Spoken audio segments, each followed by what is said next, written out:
Samajwadi party और Suheldev Bharatiya Samaj party के बीच खाई धीरे धीरे गहराती जा रही है। दोनों पार्टियों के मुखिया के बीच तल्ख बयानबाजी से राजनीतिक गलियारों में इनके अलग होने की चर्चाएं अब जोर पकड़ रही है।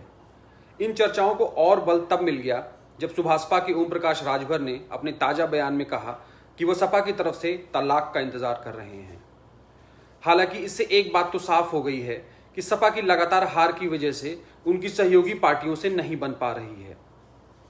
2017 में सपा कांग्रेस के साथ विधानसभा चुनाव लड़ी थी और हार के बाद कांग्रेस अलग हो गई। वहीं 2019 में सपा अप्रत्याशित तरीके से बसपा के साथ गठबंधन में आई, लेकिन यह साथ भी सिर्फ चुनाव तक ही रहा।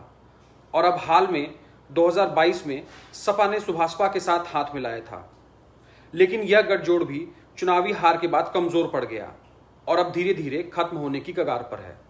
अगर सूत्रों की माने तो सुभाषपा के साथ संबंधों में दरार पड़ने का एक कारण सपा का उपचुनाव में प्रदर्शन भी है। सपा के गढ़ रामपुर और आजमगढ़ में हुए उपचुनावों में पार्टी को शिकस्त मिली। सपा के मुखिया अखिलेश यादव इन दोनों जगह ही प्रचार करने नहीं पहुंचे। हार के बाद नसीहत देते हुए सुभाषपा के ओम प्रकाश राजभर ने अखिलेश यादव पर करारा निशाना साधते हुए कहा था कि एसी कमरों में बैठकर पार्टी नहीं चलती है, जमीन पर उतरना पड़ता है। पलटवार करते हुए अखिलेश यादव ने कहा था कि उन्हें किसी के सलाह की जरूरत नहीं है। आपने अखिलेश यादव जी कहा कि अखिलेश जी को एसी का हवा लग गया है, ऐसी क्या बात है? नहीं, उनको निकलना चाहिए, क्षेत्र में जाना चाहिए, उनको भी मीटिंग करना चाहिए, उनको भी अपने नेताओं से मिलना चाहिए। ये मेरे कहने का तात्पर्य है। दोनों पार्टियों के बीच दरार के संकेत एक बार फिर तब मिल गए जब राष्ट्रपति चुनाव के उम्मीदवार यशवंत सिन्हा लखनऊ में थे और सपा सहयोगी दल की बैठक बुलाई गई।